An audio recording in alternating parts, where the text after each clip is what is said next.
Tukumaliriza ku Nyondo Media gwena yakatweyungako nga bwe twakusuubiza nti ale tulina okuba nga tukutuusaako guno omukolo gwa Kabaka's birthday run. Olunaku olwaleero tuli wano ku Bannauganda beach era nga tusisinkanye abantu ab'enjawulo be tutamanyi bitiibwa byabwe oba we bagwa, so bagenda kuba nga batweyanjulira ate era tumanye ekigenda mu maaso. Ndowooza abantu mubalaba bambadde banekanekanye nga bali mu red era ekigambo kwekiri nti Kabaka's birthday run UAE 2021. Sebo tusanyusa okulaba. Ale nabo nankusanga kusanga. Mbadde nsaba obuuzeeko byonna kulale ku Nyondo Media natera omweyanjulire gwani. Amanya nze Ndugwa Mustafa nga nze omukulu w'abavubuka n'ebigwate biraze na Kabaka yasiima ku lukiiko lw'essaza nampa obukulu obwo ate nga nze chairman oba meya wa Dubai ku lukiiko olutwala Bannauganda mu UAE. Sebo toyanzisa nnyo taata ate omwami addako amanya. Nze Mulangira Kimera Yusuf nga ku lukiiko lw'omubaka wa Ssaabasajja wano mu Buwarabu nze wa protocol emikolo n'abagenyi. Tusasa okulaba sawa. Kale nyabo. Kale haddako ndowooza mumanyi abasinga kubanga asiguno sigwe gusosi naye nateera kayeyongere kubanga ate abeeyanjulira tugende mu maaso. Nze Ismail Kikomeko nga Kabaka yasiima nze nkola guno na guli byonna era nga ndi wa welfare mu community ex chairman. Kale chairman twagala kumanya kigenda mu maaso wali n'abantu bali mu red ali alaba ayinza okuba nga atamanyi kigenda mu maaso tusaba oyongere okutubanga otunyolamuko. Tuli tuteekese wano ku Mamuza beach omukolo ku birthday Kabaka's birthday run ku beach wano era mutulaba tuli mu twetegesese sawa yonna kugibwako akawuwo. Okay. Kati sebo omukolo guno guteekeddwa gutya era gumaze ebbanga kikuba guteekebwa. Omukolo guno gwali gulina kubeerawo mu mwaka guno makkati naye olw'embeera ya COVID n'omuggalo twagukola mu ngeri ya kisaayansi. Kati bwe baatuggudde ne tusalawo tubeere nga ate tuyita abantu ba Ssaabasajja tukuŋŋaanire wamu wano ku Almamza Beach tulabe nga ate tuddukaddukamu kubanga ensonga zino ez'okuba nga obulamu bw'okuddukaddukamu buyamba nnyo ate nga z'ensonga Ssaabasajja zayagala nnyo abavubuka b'omulembe guno babeere nga balamu ate n'okuba nti tumiitinga nga tweraba mu maaso okumala ebbanga nga tetulabagana. So wabaddewo akabanga nga tuteekateeka omukolo guno naye nga ku ssaawa eno bantu ba Ssaabasajja nga balaba bonna basanyufu balinze kuba nti ate tubeera n'emisinde olunaku olwaleero. Toyanza nnyo tweyanzeege mpozi kati kyamaanyi ki ennyo ekiri mu kudduka kuno era tugenda ng'abantu bagenda kuganyulwamu ki? I'm sorry to ask that. Ekyo kituufu ky'obuuzizza.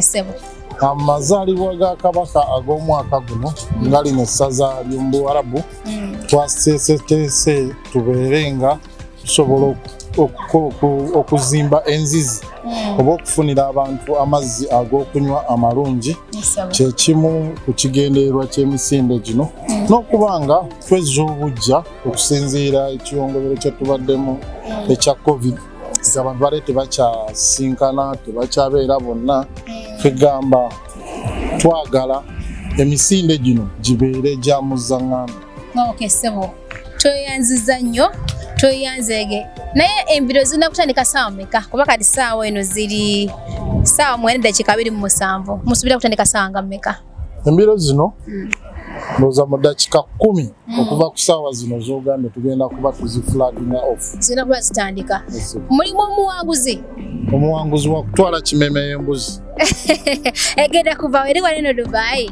Tugiyina olwedo. Kati kambuuze era bwe tuva wano kibadde nga bwekiti nga mutegeka amazaalibwa ga Kabaka wano e Dubai oba just mutandise lunaku lwaleero oba just mutandise butandisi? Amazaalibwa gano era ndowooza bw'oba otunuddeko ku butishaati bw'abantu abamu mulimu obw'emyaka egy'emabega. Ati nga bw'otunula wano nti wano wali 2021 waliwo ayinaako 19, 18 kwegamba gibadde tugidduka emisinde kibaddewo okuva mabega tekitandise just covid yawe yali akikyankalanyiza yali yasibamuuko naye nga bwe tuva ano tugenda mu ndeeya tutwokye ne kanyama nga tumaze emisinde togenda kubeera nammwe so tweyanziza nnyo tweyanze gemubale nnyo mubale ate nokubanga mwogerako naffe tuli ku Nyondo Media ampozi nga ndi ne muganda wange wetukola naye emirimu gino Ahura Betina tweyanziza nnyo tweyanze tukyagendera mu maaso temuvaako.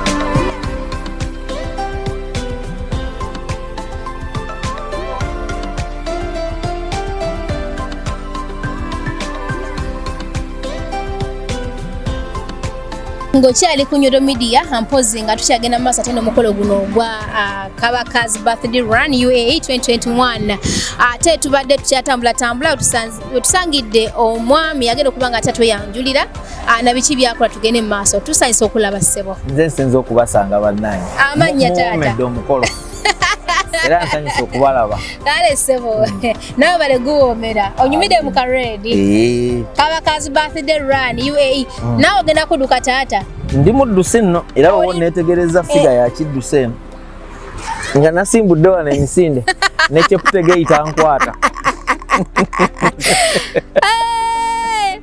era ntya tugambe nti gwogenda okuwangula tunula teeka waaga abiri kubeerawo nyo naye tonswaza sijja kuswaza gwe teeka waabi amanya taata amanya bampita Kisembo Moses Uganda Airline tugiwulira naye ate waliwo omuntu ansonzemu nangamba omwami oyo so sina kyamanyi kya nnyo kyemmanyi Uganda Airlines tuzze wano tugenda kuweza kati tuwezezza omwezi tugenda mu mwezi gwa kubiri twatandika October nga 4 twatandika ne flight 3 amanya tugategedde Kisembo Moses teri ddala teri ddala kati omwezi guno oguwedde ogwa November gwe tuli mu guno demand neyeeyongera abantu gekintu bakyagala bannayuganda mbeebaza bonna gye bali ekintu kyabwe bakijjumbidde bambi sijja gamba kinyina we nezinze bannayuganda bajjumbidde ekintu kyabwe bakyagala era nsuubira nti twalwawo ndowooza naye buli kintu kirina we kikola ki wekitandikira naffe twatandika taata gwokola ngaani nze nkola ng'omukwanaganya ow'emirimu gya Uganda Airlines wano mu UAE gwandigambye the country manager wa Uganda Airlines United Arab Emirates tusanyusa okulabira ddala nange nsanyusa okubasa tulina ensonga zaffe oba tulinawo akantu katwendagadde okuyisawo ketukusanze tetugenda kukuyitako oba tetugenda kukiyisa mu maaso katukisewo okulambalamba taata tunanye tusaba nga ffe bannayuganda mabegakaawo twabaddeko ne ka interview ne chairman Kikomeko naye nemusaba okuba nga at least atuusaako eddoboozi ly'Abayugandans gy'oli n'agamba ajja kuba nga atuusa eddoboozi naye ate bagamba etuukidde takola ki neetuukidde bannayuganda bangi abali wanna bayitaze okuba nga baddako ewaka naye ate bagamba nti Emirates very expensive ne zino ennyonyi endala ezitwala abaana okuva n'okudda Uganda naye ate nga twagala okusaba list ffe mutusalireko abaana baliyo balaje ne bateze okuba nga badde ewaka naye akasi tekakola ki tekawera alisti mubeere nga mutusalirawo ku bisale ebya list 50% abaana babasobola okudda ewaka ebisale byaffe okusookera ddala tebibadde bibi era bw'oba obuuzizza buli atukozesezzaako ebisale byaffe tebibadde bibi ate jjukira nti buli akuba owuwe akuba awumba engalo era abantu bwe bajja tulina engeri gye tubakwata ntimwala bano baana beeka era twali tukyogeramu awo nti waliwo ate bingi bye tukola nga senga omuntu ono abadde ku nnyonyi ndala tebandikamukoledde naye notuna nogamba after all addawa addaka lekagende eka so redde weekali akantu ako tweyanziza kali eyo kiro era kiro ezaffe ze zibadde zikyasinga twasooka netuwa abantu netubawa emigugu 3 nga ziri kiro 23 naye tuwama ntugamba nti katubawe kiro 6 kiro 3 omuntu tumuwa emigugu ki 2 nakano kutwala singa kabanga tekasusizza kilo nga 8-9 it's okay. Kakati omwana agala kudda wakati ayina namba yamwe temanyi wabasanga bagenda kukikola atya agala kubanga contactinga namwe. Kakati ffe gye tukola tulina channels nyingi nnyo ezimu tuzasobola okubookingiramu. Osobola okugenda ku www.ugandaairlines.com. Uganda bw'okamalayo akagamba okabuzabuza nnyo abantu toteekako 2 kuba oyagala okugumize Uganda oteekawo ne airlines oteekawo Uganda M n'owandika IR lines. Era bw'oteekawo 2 tejja kulo omuntu osobola okwebunga bw'oba olina mobile money bw'oba olina obuntu buno bukaadi buno obw'omulembe kati ennaku kwoteekamu nekakuwa ssente ako obwo kati uyinza okukozesa kakaadi ako kati ekyo ekiba kiremye ba travel agents kati bangi mu UAE kubanga tuli ku GDS Global Distribution System. Omuntu yenna era kasate kamu aveeri Uganda Airlines oba aveeri Entebbe Dubai era kuleeta Uganda Airlines ekwetera ennyonyi nyingi kati gwe n'olondako ki ennyonyi. Alternatively batogenze wa travel agent tosobola kwebookinga ku online osobola okujja kati office yaffe badde ekyali ku Sharaf Travel. Sharaf Travel Building eri Bujuman bw'otuuka Bujuman bw'oba ojjidde kanange gikwata ndi mu train bw'ofuluma mu train oyinfulumira mu exit 1 exit 1 bw'ogifulumiramu okwata ku mukono gwo ogwaddyo ekizimbe ekisooka ekyokubiri waliwo n'opposite omuzikiti munene nnyo tulinamu abawala bamyufu bazibu sajja bamyufu bazibu abantu bano bamyufu naye ntandise okumyuka nga bakolako awuna njagala kubuuza nti oli muwalabu. By virtue of being here, ana Arab now, ana min hina. Gulu wallah. Aywa. Bikalam shay shwaya. Shukran. Ana min hina. Okay, ate bagamba bwogende bulyambwa. Olyambwa. Kati nakyuse ndi wawa. Oli wawano. Ente jja kunsanga mu kanzu ntadeko omugege gwange bulungi nnyo. Ngowome nkulaba kakati ate ku namba y'essimu singa omwana bayagala okumanya ebisinga kaawo nagati akakulu kapite ku WhatsApp yange ziri nyingi sinaba zikwata kubane yange ntwalidde obudde okukwata naye kati kamba we yange eyange eri 055 emirundi 3 055 7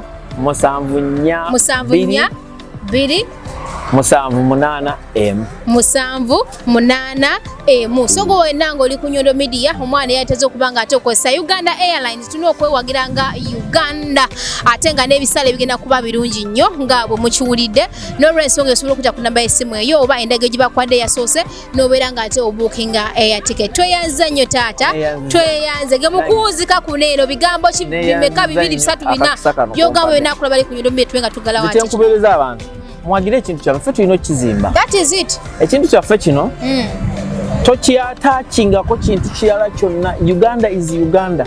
Olwaleero sijja kubaawo Uganda eno nze naawe siffe twagitandika. Oli mutuufu twagisangawo ate tetugenda giggalawo.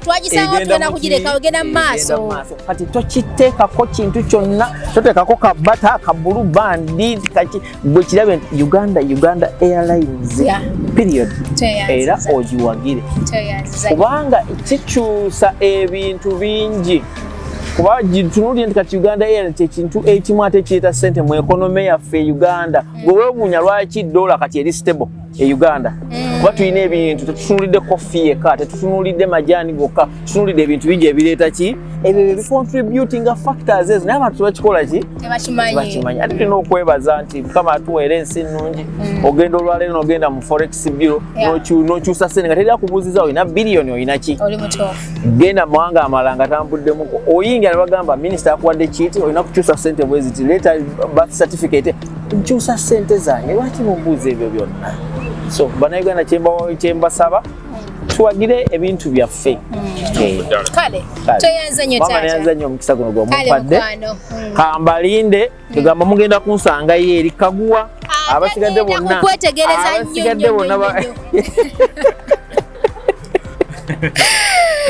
toyanze nnyo sebo kulu kyamani toyanze nnyo sebo nnyo obadde nenga tukyali wamu sebo kiri okay tukyali wamu ku Nyondo Media kandi kaputandise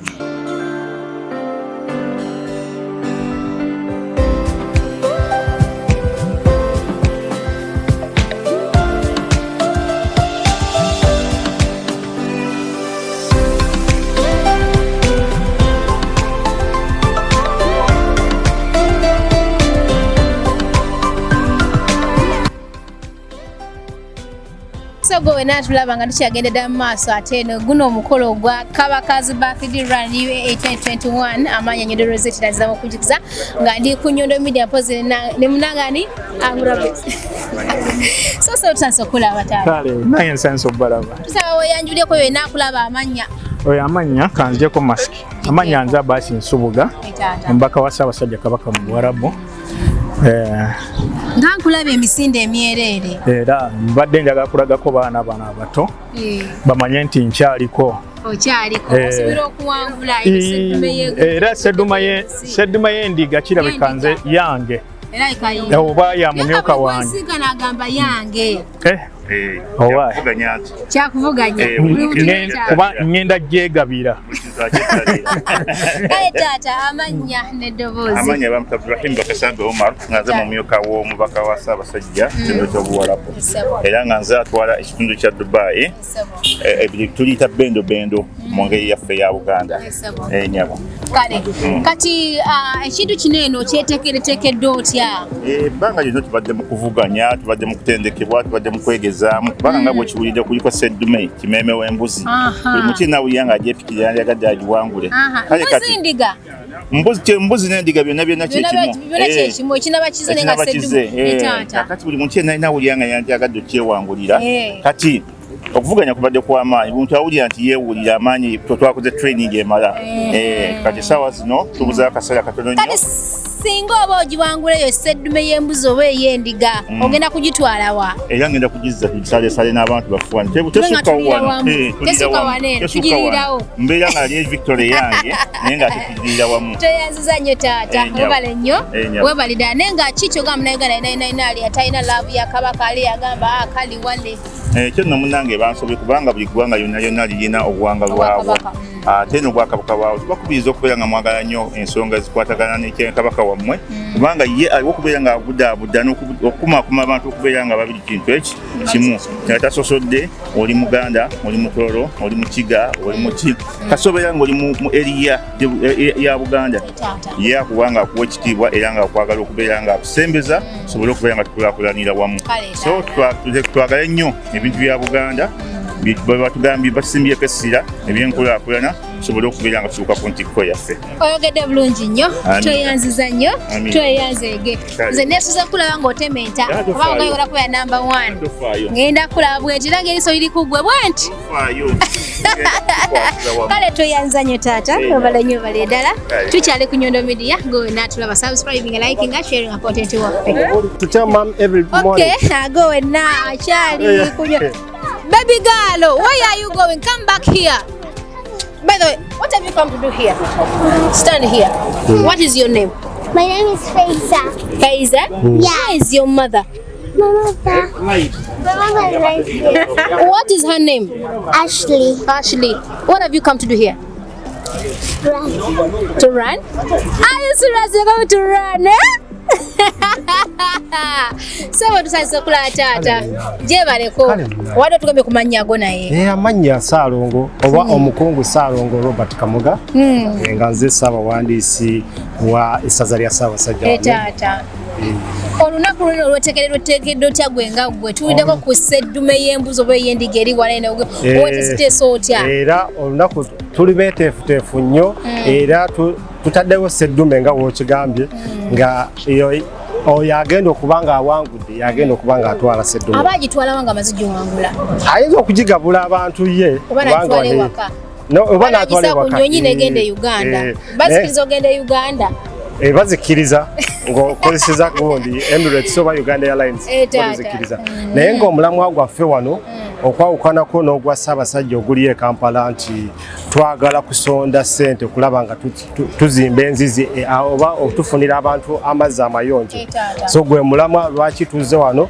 ku misinde gy'amazaalibwa ga Ssaabasajja naye nga n'abasajja beereere kugenda kwetabwako basajja bokka baliwo n'abaami abakyala bakyatudde bamanyi abakyala bantu abakwata ebintu empolampola Ashley uno waine tulina okuba nga twogerako naye n'atatulira ekigenda mu maaso Ashley. Yes. You're welcome, sweetheart. Thank you so much. Should we do it in Uganda, Luganda or English? Both. Both. So we should mix. Yeah, we should mix up. First remove this one, please. Got it. How are you doing, sweetheart? I'm okay, how are you? You're looking so nice. Thank you. Jebaleko. Obale kuleta mwana. What am I speaking Luganda?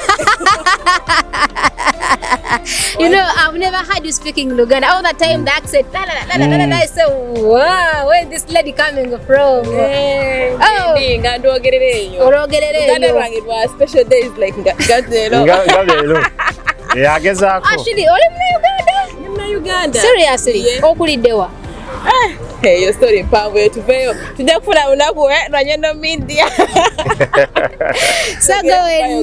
Okay, dear. So going to the Nyondo Media tuline Ashley. Ashley who? Quality. Yeah, she's looking so fine. Atwagala okumanya mukona ogenda kudduka kyogamba. Ngenda kudduka wano misinde era njagala mpangude. Weeteeseteese otya? Atone bakulowooza ku kyakuwangula. Badde nkola round-ups every morning. Nina okuwangula ekirabo mpungu wa Ssaabasajja ky'ategeeza. Aga Katonda mukulu bw'ogiwangula ogenda giraza wa Uganda oba? Otwa Uganda.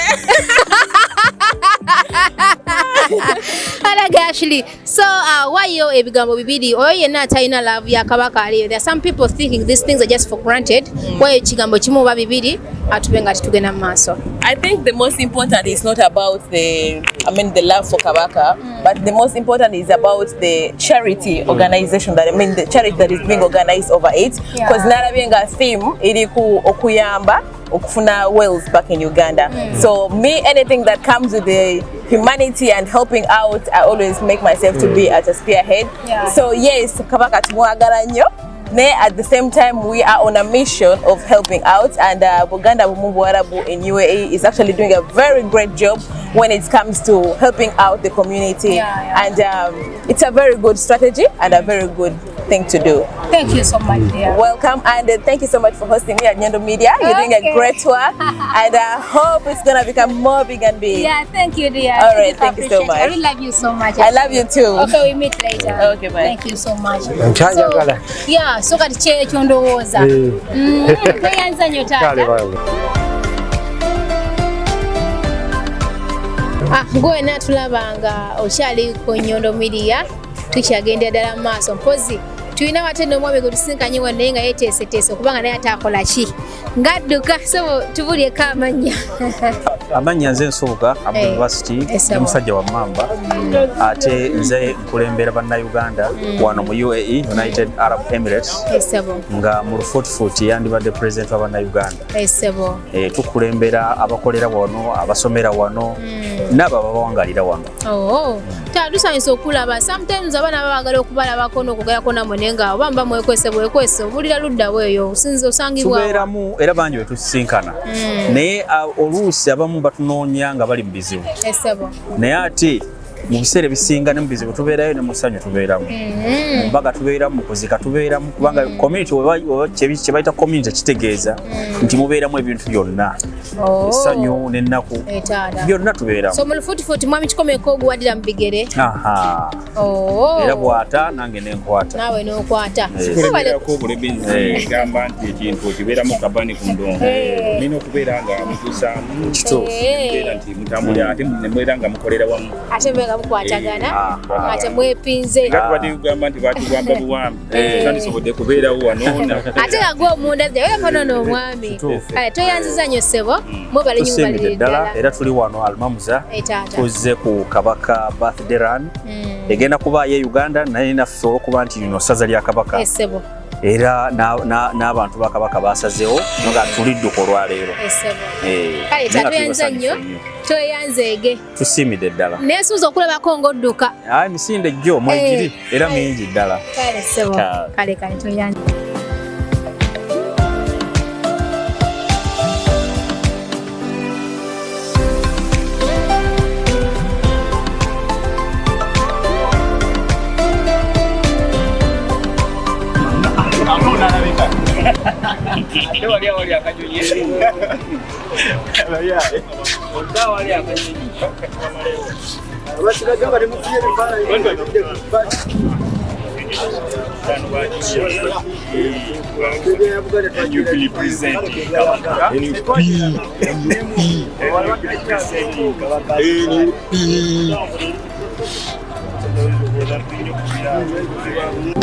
omulamwa gwa mukama waffe Ssaabasajja Kabaka wa Buganda okutumbula ebyobulamu mu ggwanga lyaffe Uganda.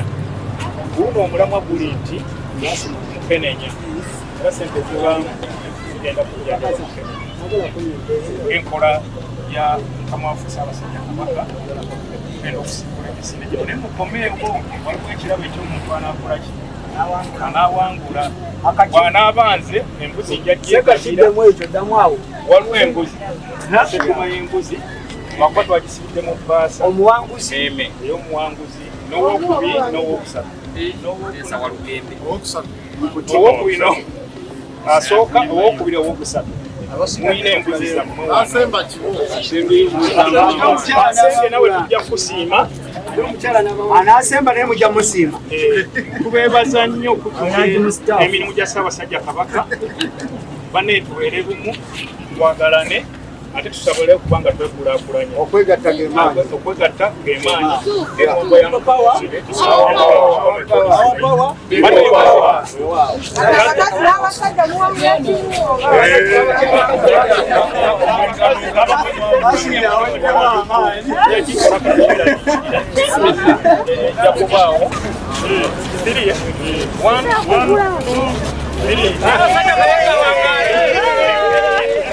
Wow.